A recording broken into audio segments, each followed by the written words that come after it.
Voilà, et la prochaine table ronde, elle est pour vous, Thierry. Elle est pour moi. Voilà, d'habitude, c'est la culture. Là, on s'est dit, allez, on va vous mettre au sport. Et en plus, avec une équipe, alors, 100% féminine, pratiquement 100%, oui, pratiquement. Voilà. Grande majorité. Oui. Quand ville sportive, ça ne date pas d'hier. Et là, je vais vous parler de mes souvenirs d'adolescent où je commençais la soirée au Palais des Sports pour, là, on va dépasser le pour côté soutenir, ça va être très court, pour soutenir le CBC, aller à la patinoire pour voir le 3e tiers-temps du HCC et à Venoy le dimanche après-midi. Et oui, Malherbe jouait à Venoy et le dimanche après-midi, ça parle à certains, mais pas à tout le monde. Donc tout ça pour vous dire qu'il y a 45 ans à peu près, le territoire de Caen était toujours aussi riche sportivement. Il était peut-être un peu moins riche sur le plan féminin et justement, on va le découvrir dans quelques instants. Mais avant toute chose, je voudrais inviter Frédéric Gay, Hugues Bréant, Sébastien Larsonneur et Renaud Barufolo à nous rejoindre. Ce sont des supporters un peu particuliers du Stade Malherbe. Regardez, ils ont déjà l'étendard, là, ça y est. Il faut venir équiper avec ses accessoires. Voilà, alors je crois qu'il va falloir qu'on se prête au jeu. Alors Thierry, en 2 mots. Je crois qu'il va falloir qu'on se prête au jeu. Ils ont organisé quelque chose. Alors, est-ce que c'est bien de les laisser spontanément prendre la main? Non, c'est pas bien. Bon, alors, de toute manière, on n'a pas le choix. Donc Malherbe, ces messieurs sont membres d'un groupe de supporters 2.0 du Stade Malherbe de Caen. On les dit impertinents, vous voyez, ça fait un juste équilibre. Connecté, il l'est aussi, Emmanuel, hein, à l'humour à la fois sophistiqué et potache. Je vous dis, on est en juste équilibre entre Emmanuel Attendez, on va quand et même leur ces demander messieurs. si alors vient un potache. Ça vous va? Ouais, c'est pas mal, c'est pas mal. C'est assez fidèle. D'accord. Et donc, vous avez pour nous une petite surprise, c'est ça, un quiz aussi. Oui, tout à fait. Alors déjà, bonsoir à tous. Donc effectivement, nous, c'est We Are Malherbe. Alors vous pouvez nous appeler WAM pour les intimes. WAM, voilà. Ce soir, Caen cause normand. Et nous, on a beaucoup de chance d'être cannés. D'une part parce que on doit être quand même un des seuls clubs à porter le nom d'un poète. C'est quand même pas donné à tout le monde, ça impressionne. Oui. Et les fruits passeront la promesse des fleurs. Voilà. Et aussi parce que nous supportons le club phare de la Basse-Normandie. Que dis-je? De la Normandie tout entière. Ah oui.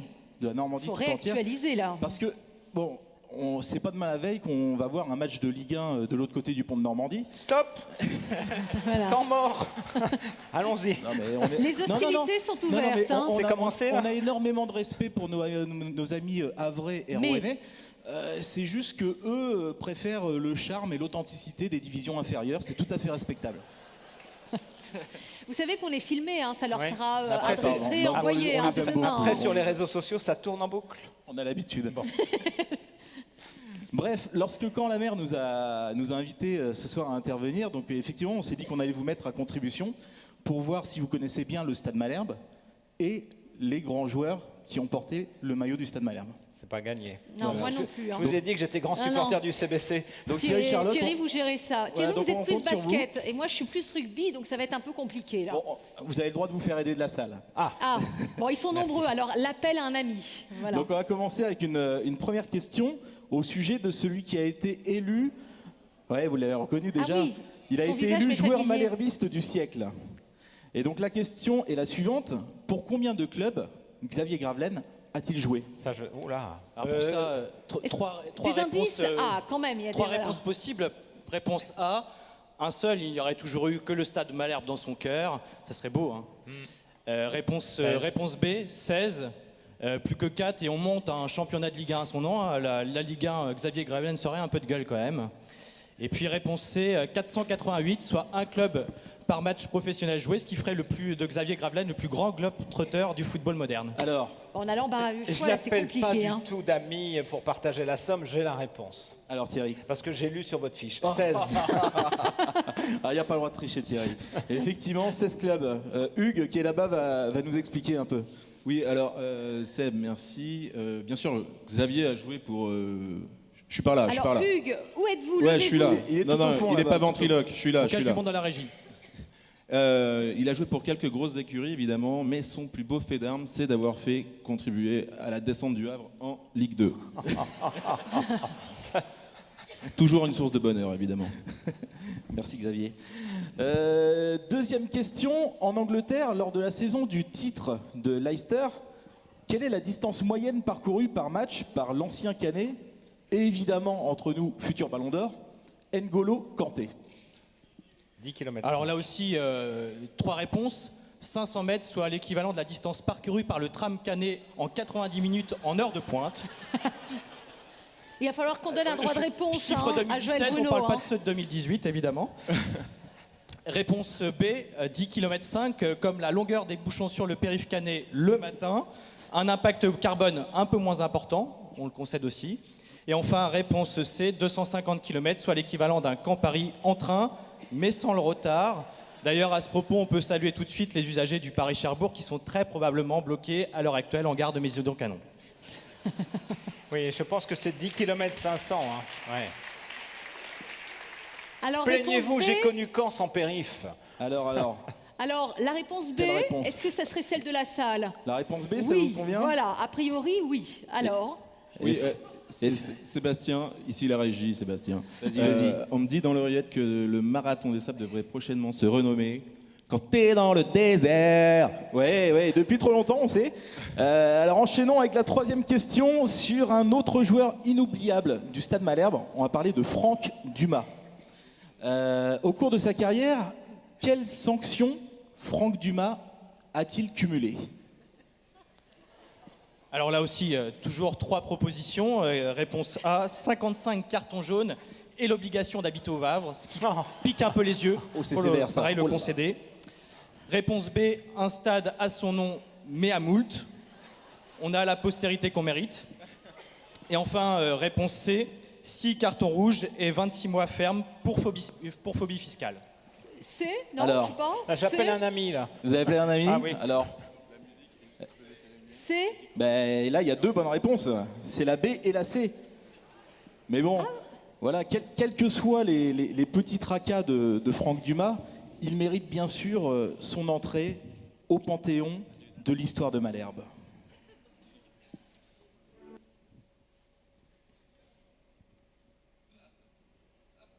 C'est un blanc définitif. Ah non, Voilà, pardon. voilà. C'est pour vous tirer. Entre ici, Franck Dumas, avec ton terrible cortège, au panthéon des plus grands joueurs de l'histoire du Stade Malherbe.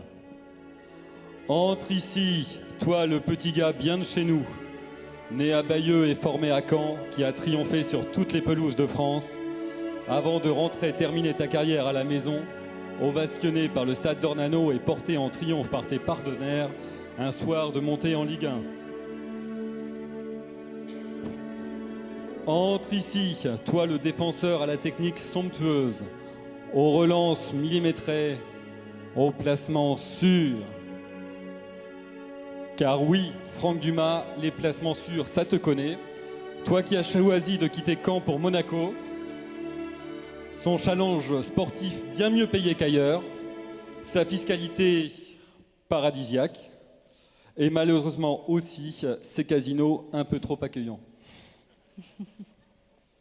Alors qu'Alexandre Dumas a écrit Le Comte de Monte Cristo, toi, Franck Dumas, c'était plutôt Mon Comte à Monte Carlo.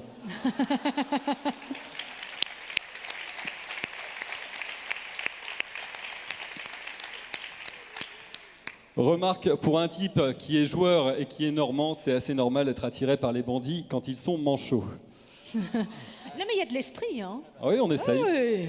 Tu as aussi été 7 ans l'entraîneur du Stade Malherbe, où tu as su poser les fondations du triptyque Canet, connu sous le nom scientifique Otis, ou syndrome de l'ascenseur. Une année on monte, une année on se maintient, une année on redescend et on recommence. Depuis, tu enchaînes les expériences à l'étranger. Et si un jour le monde du foot te tourne le dos et t'adresse un grand no franc et massif, ou alors un quasi-no, tu auras sans doute une touche chez Partouche, un penchant pour Tranchant, voire une carrière chez Barrière. Oh là là, très merci. bien. Merci Renaud, merci. C'est émouvant. Hein. Plus sérieusement, Mais là, c'est un hommage. tu as mérité un peu de repos après une telle carrière. Et on t'imagine tranquille sur ton canapé à la maison devant la télé, prêt à encourager Malherbe en Ligue 1 Conforama. On précise que la pub est authentique. Bon vent, Franck Dumas. Alors, on poursuit le quiz. Oui, on va remonter un peu le... Vous aviez 3 minutes. Ouais, on a presque fini. On va remonter le cours de l'histoire pour la cette dernière, quatrième question. Il reste combien de questions d'ailleurs? Oui. 8. Allez, l'avant-dernière. Non, non, non. D'accord, l'avant-dernière. Allez, on y Voilà. va. Alors, vous avez forcément entendu son nom, ça concerne Eugène Maes. Qui Oui. est Eugène Maes? Ah bah oui. Alors là aussi, 3 propositions. Tout simplement et avec beaucoup d'humilité, le fondateur du FC Barcelone et de l'auteur de sa célèbre devise Maes Cane Club. Deuxième réponse B, l'inventeur de l'aquagym, ce sport qui donne la frite, et qui lui aurait valu d'être aujourd'hui le nom du stade nautique de Caen. Et enfin, dernière proposition, le meilleur buteur de l'histoire de l'équipe de France au ratio but par match. Bon, vous l'avez. Oui, oui, oui. Eh oui, c'est bien la réponse C. Donc Eugène Maes a inscrit 15 buts en 11 matchs en équipe de France, soit 1,36 buts par match. Voilà, je pense qu'Olivier Giroud aimerait en faire autant. Oui, d'ailleurs, Seb, notons qu'il était gestionnaire du centre nautique de Caen et qu'il aurait également inventé le plongeon dans la surface. Quel homme, quel homme. On vous propose une dernière question. Allez, une la dernière, Alors, on a vu ensemble quelques grands hommes, mais au final, quel est le plus grand héros de tous les temps du Stade Malherbe de Caen? Alors première proposition, Guillaume le Conquérant, parce qu'il était le premier capitaine de la première victoire de Caen contre Hastings en Coupe d'Europe, pour un match où il y a eu quelques tacles à la gorge. Deuxième proposition, François de Malherbe, parce que sinon, tout simplement, le stade se serait appelé Stade Michel Drucker. Mais en même temps, quand on joue au foot, on dit toujours « vivement dimanche ». Et enfin, dernière proposition, Nicolas Seub, parce qu'il a joué plus de 500 matchs avec le SMC, mais aussi, avouons-le, parce qu'il est beau, parce qu'il est gentil, parce qu'il joue bien, que c'est un vrai guerrier sur le terrain. La C. Fred est en train d'essayer La C. d'influencer. Ouais, c'est la C. Bon, C'est voilà. la C. Pour nous, il n'y a pas de débat. Nicolas Seub, ce héros, c'est vraiment le héros du Stade Malherbe. D'ailleurs, je crois que Hugues avait une petite suggestion pour Monsieur Une le maire. dernière suggestion, C'est la parce que la dernière. soirée n'est pas finie. C'est la dernière, Thierry. On avait une suggestion pour Monsieur le maire, Joël Bruno, évidemment, afin de régler définitivement le problème de la place de la République. On sait que c'est touchy en ce moment. On vous propose une solution consensuelle avec la statue à la gloire de Nicolas Seub. Et là, il n'y a pas de débat. Là, il y a pas de Aucun débat. débat possible. Merci, Merci beaucoup à tous. infiniment à vous très trois. bientôt. Merci. Si vous voulez nous suivre, Alors, vous savez où nous retrouver. Ah oui, laissez- Radio oui. Phoenix, Radio Phoenix. Radio Phoenix Voilà. demain et puis les réseaux sociaux, notre Les site réseaux internet. sociaux. Voilà. Merci beaucoup. Bonne Merci soirée. à vous, merci Merci. les garçons. Alors, je vous disais que cette table ronde serait féminine. Là, vous pouviez en douter, mais maintenant, vous allez en avoir la preuve Voilà, on va éclatante. équilibrer, Équilibré. mais d'abord, Ah. il n'a pas pu être présent parmi nous ce soir, mais il Exact. voulait quand même Ah nous oui, adresser un oui. message. Alors, je vais donner quelques indices. C'est un canet pure souche. On peut dire que c'est un fan. Un fan au du moins, Stade au Malherbe, moins un en tout fan. cas grand supporter. Oui, oui. Et alors il se trouve, c'est qu'il a succédé sur France 3 à la personne qui présentait la première édition de Cancause Normand. Voilà, il a succédé à Henri Sagnier, donc j'imagine que pour vous c'est quelques indices. Eh bien regardez, voilà, il partage avec nous ce soir quelques mots. Salut à tous, c'est Thomas Touroud. Alors on m'a demandé de faire une vidéo pour vous dire à quel point j'aimais Caen. Donc j'ai bien cherché, et à vrai dire j'ai eu un peu de mal à trouver une phrase qui pouvait tout dire. Donc qu'est-ce que je peux vous raconter? Qu'en fait, j'aime beaucoup cette ville. C'est là que j'ai grandi, c'est là que j'ai connu mes premiers amours, c'est là que je suis allé à l'école, école Lemierre, école Bonnière, c'est là que je suis allé au collège, collège Pasteur, c'est là que j'ai fait mes premières brinques d'étudiants, c'est là que j'ai appris mon métier de journaliste aussi. D'ailleurs, j'embrasse toute la grande famille de France Bleu. Et c'est évidemment là que j'ai découvert le football. Bref, après 40 ans, j'ai toujours Caen dans la peau. Mais là, ça relève du fétichisme, là. Thomas Touroud est un fétichiste de Malherbe, donc on lui en veut pas puisque c'est Malherbe. Merci en tout cas à lui de nous avoir envoyé cette petite vidéo. Ça lui permet d'être à sa manière présent puisqu'il est maintenant en quotidienne. Donc c'était compliqué pour lui d'être là ce soir. Et oui, puis il court, oui, comme un footballeur. Voilà, exactement. Alors, Je vais inviter maintenant Lydia Mallet, Lisa Berkani, Anna Tadjik, Catherine Mossanko-Massa, Kim Gaucher-Smith, donc basketteuse. ça va très vite se voir. Ça quand on va parler assez vite du- se voir. du Et basket, Maëva a Danois, priori, hein. athlète, à nous rejoindre. Thierry, vous avez mis vos talonnettes? Non, quand je pense que j'ai fait du basket. Bonsoir, bonsoir à toutes. Alors c'est vraiment un plaisir de vous avoir. Alors Maëva, j'ai parlé avec elle, je lui ai dit qu'elle fait la discipline qui est pour moi, avec le marathon, la plus difficile, c'est le 3000 steeple. Nous en parlerons dans quelques instants, mais on va parler un peu de basket. Je me retrouve un peu chez moi là, avec l'Union sportive ouvrière de Mondeville. Je tiens à dire Union sportive ouvrière de Mondeville parce que ça renvoie quand même à une histoire sidérurgique de la banlieue de Caen. Lydia Mallet, vous êtes présidente déléguée de ce club qui a été créé en 1971 et qui est au plus haut niveau. Alors, j'ai 2 questions à vous poser. Comment on arrive au plus haut niveau? Comment on se maintient au plus haut niveau? Alors, on arrive tout simplement parce qu'on a une équipe, de forte équipe, grâce à des coachs, grâce à un bureau qui veut faire évoluer le basket de haut niveau, qui est très compliqué parce qu'effectivement, nous avons effectivement plus de difficultés par rapport à des sports masculins. Donc effectivement, pour le laisser au niveau et pour pouvoir le poursuivre, et ben, on essaye effectivement de soutenir. On a des soutiens comme la ville de Mondeville, qui est aussi le maire qui est une femme. Donc aussi, ça y est une excuse aussi, le fait qu'elle nous aide beaucoup. Et alors on parlait juste de haut niveau quand même, quelques points sur les résultats et le palmarès quand même, pour qu'on comprenne ce que ça signifie le haut niveau. Oui, le bien très sûr. haut niveau. Alors le haut niveau, nous avons fait l'année dernière une 5e place sur 12 équipes sur le niveau national, qui nous permet effectivement d'avoir une bonne renommée du club de Mondeville. Alors vous dites, voilà, il y a un bon coach, il y a sans doute un très bon public, mais on sait que les joueuses, elles sont sollicitées, donc quand elles restent, qu'est-ce qui se passe? Pourquoi? C'est quoi? Ah bah les joueuses de Mondeville sont vraiment sollicitées. La preuve de l'année dernière, effectivement, puisque notre club a été très, très, très bien perçu. et ce qui fait que nous avons des joueuses qui sont parties dans d'autres clubs, Bourges ou autres. Et effectivement, le club est très réputé à ce niveau-là. Et nous recrutons systématiquement de jeunes joueuses. Et notre club montre comme ça. Effectivement, nous n'avons pas les mêmes finances qu'un autre club, que d'autres clubs au niveau national, mais nous essayons de rester à un bon niveau grâce à nos filles qui sont là. Alors justement, présentez-les-nous. Voilà. Alors, des internationales à vos côtés. Voilà, nous avons Katia qui vient de notre centre de formation. Nous avons Lisa. Vous faites 1m90, c'est ça, hein? 11. Pardon, 1m91. Intérieur, vous jouez. Ouais. Lisa Berkani, qui est très connue aussi par rapport au basket 3-3, qui était championne du monde. Meneuse. Meneuse. Là, vous voyez, elle est en sommeil. Demi-sommeil. Donnez-lui un ballon, vous allez voir. Oui, ça va tout changer. Anna, qui est là depuis 2 ans aussi au sein de notre club. Oui. Nous avons notre capitaine d'équipe Kim. Alors, canadienne. Elle est aussi internationale, mais pour son pays, le Canada. Canadien, voilà. Vous avez un beau plateau là. Tout à l'heure, on avait des chercheurs, mais là, je pense que c'est un très beau plateau. J'aimerais bien qu'on vous donne le micro, Kim, parce que vous venez de très loin, vous venez de Colombie-Britannique, hein, c'est-à-dire l'ouest du Canada. J'imagine qu'avant de venir à Mondeville, avant de découvrir le territoire de Caen-la-Mer, ça ne vous parlait pas. Alors, quand on est basketteuse, on sait qu'on peut jouer loin de chez soi, mais pour vous, c'est une chose facile et évidente?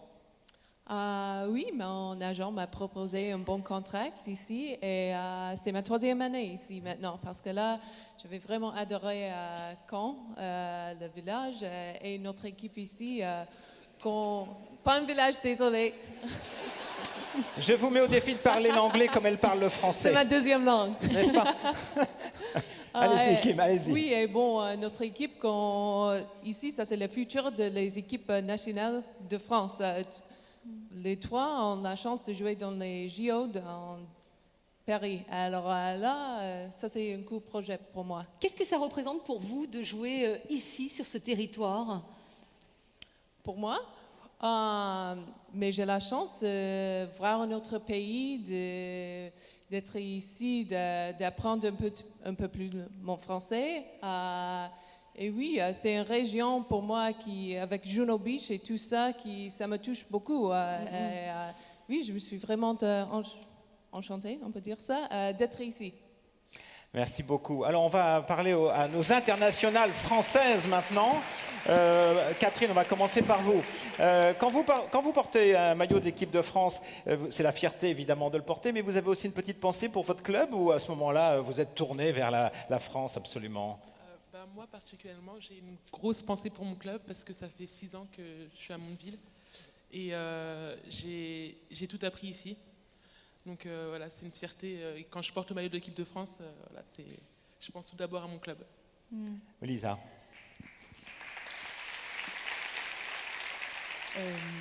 Moi, j'ai fait plusieurs clubs.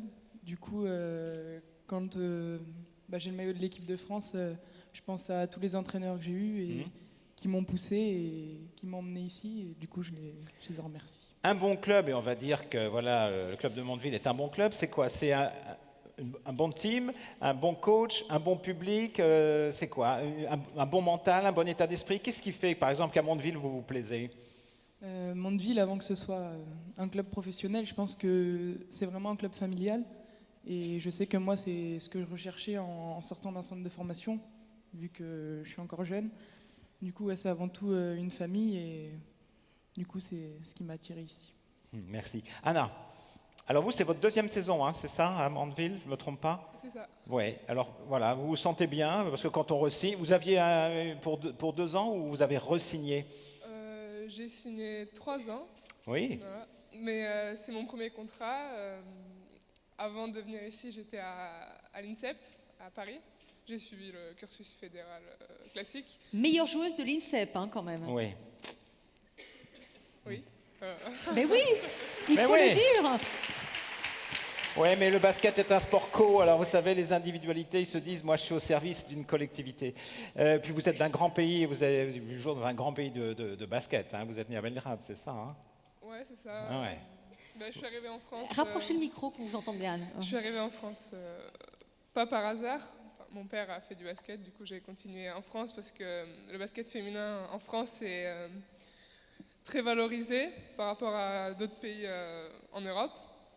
Et voilà, c'est une formation reconnue aussi, surtout pour le sport féminin. Et moi j'ai choisi Mondeville parce que y a eu beaucoup de joueuses qui sont sorties jeunes parce que le club fait confiance aux jeunes et du coup Romain m'a appelé et j'ai saisi ma chance. Bonne carte de visite et bon club pour progresser.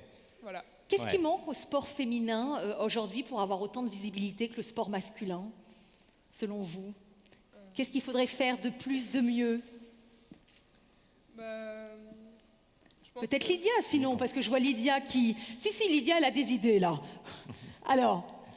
Peut-être plus de reconnaissance, de connaissance d'abord du sport féminin de haut niveau, puisque effectivement les gens ne connaissent pas encore tout à fait le sport féminin de haut niveau. Donc à mon avis, c'est ce qui manque en priorité. Et en plus, au niveau des médias, au niveau de tout ça, ça permettrait effectivement qu'il y ait plus de reconnaissance là-dessus. Reconnaissance et médiatisation. Et tout à fait. Et Dieu sait si j'aime le basket masculin, mais il faut dire que le basket féminin, comme c'est beaucoup plus sorti de la raquette, les hommes, ça, vous voyez, dans la raquette... C'est la castagne, ça, voilà. Ouais, un peu. Alors que le basket féminin a quelque chose de plus artistique, j'allais dire. Et plus de tactique aussi. Et plus tactique, oui. Alors, je vous disais que le basket, ça, c'est un peu mon élément. En revanche, le 3000 mètres steeple, ça, c'est pas du tout mon élément. Enfin, déjà, il faut nous expliquer, parce que là, j'imagine qu'on fait un sondage dans la salle. Ah oui, c'est une course de demi-fond. Voilà. Donc déjà c'est pas moi. Donc, avec obstacle, donc c'est encore pas moi. Mais en revanche, c'est votre domaine, Maëva Danois. Vous m'avez dit, Maëva Danois, vous êtes venue à ce sport, pourquoi? Parce que déjà, j'étais déjà dans le milieu, on va dire. Mes parents étaient athlètes. Donc j'avais tout de suite eu l'image du sport dès toute petite et j'étais baignée dedans. J'ai fait mes premiers pas sur un stade. Comment j'en suis venue aux 3000 mètres steeple? Donc, alors déjà, est-ce qu'on peut expliquer les contours de la discipline? Parce que là, c'est une discipline du demi-fond où il y a 34 obstacles au total à franchir, dont une rivière. Donc c'est une discipline qui requiert des changements d'allure et beaucoup de combativité. Donc le cardio. Exactement. Et en fait, je suis arrivée sur cette discipline parce que je m'ennuyais sur le plat. Voilà, elle s'ennuyait sur le plat. Et que j'aimais franchir les obstacles. Alors, vous êtes recordwoman de France Espoir du 3000 steeple en 9 minutes 40 secondes. J'ai regardé, il y a 20 ans, vous étiez championne tout court, hein, parce que les temps ont beaucoup baissé. Hein, les temps ont beaucoup baissé, le dopage malheureusement augmente aussi.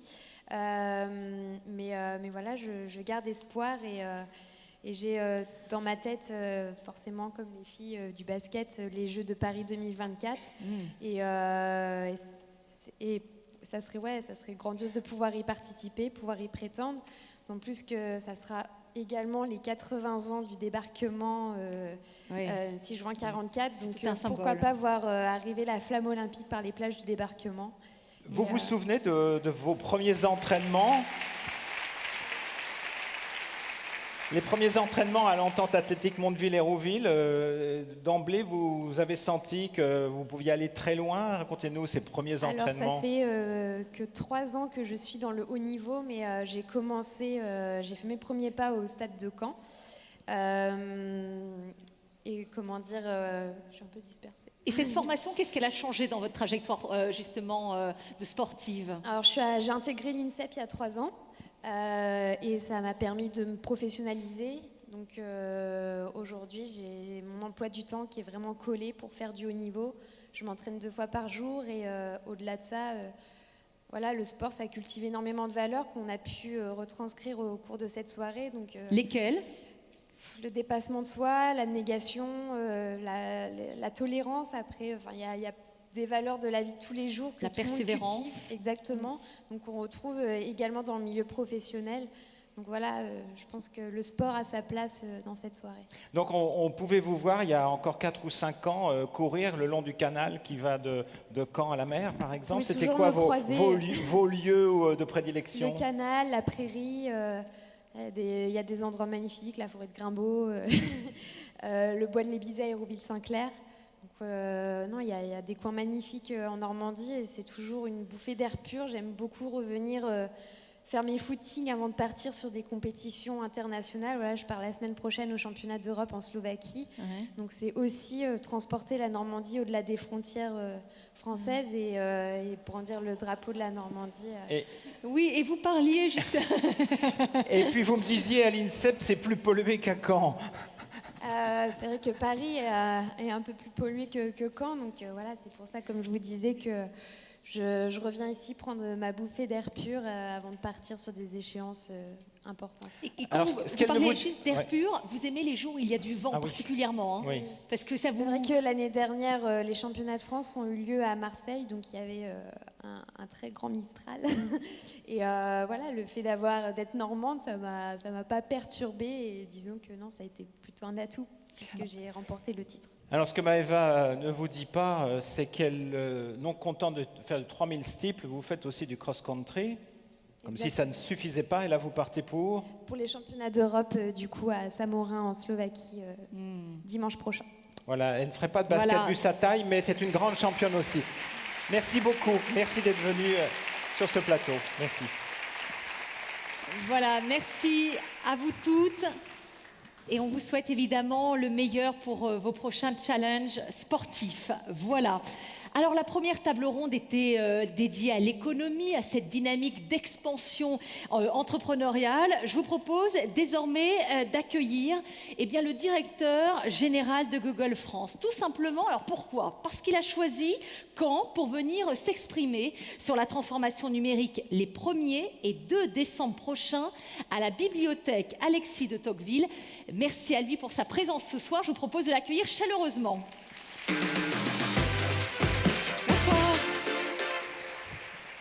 Bonsoir à vous. Alors on est ravis, ça veut dire que vous n'avez pas eu de retard, donc ça veut dire qu'il y a eu une bonne circulation sur la voie ferrée. Je suis venu en tramway. Voilà.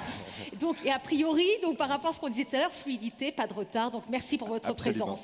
Alors on fait un point ce soir parce qu'évidemment on va rappeler que Google fait étape à Caen les vendredis 1er et samedi 2 décembre à l'occasion de son Tour de France des grandes villes engagées dans la transformation numérique.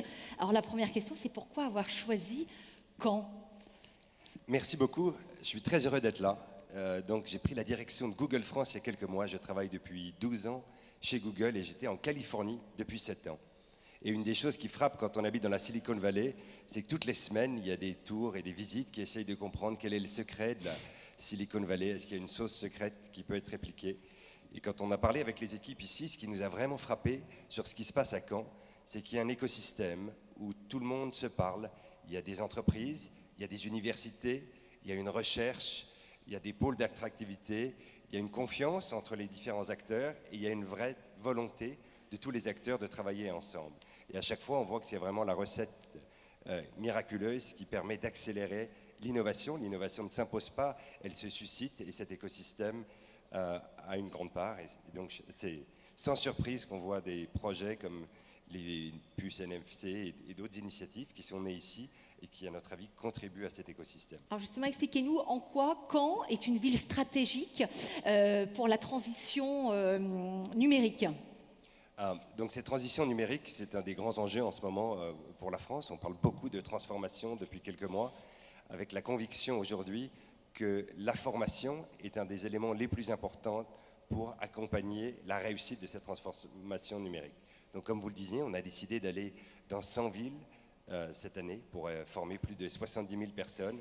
C'est des formations avec les étudiants, avec les PME et avec les utilisateurs pour mieux comprendre les outils d'Internet. Alors expliquez-nous comment justement vont s'orchestrer ces 2 journées, parce que c'est ouvert au grand public. Hein.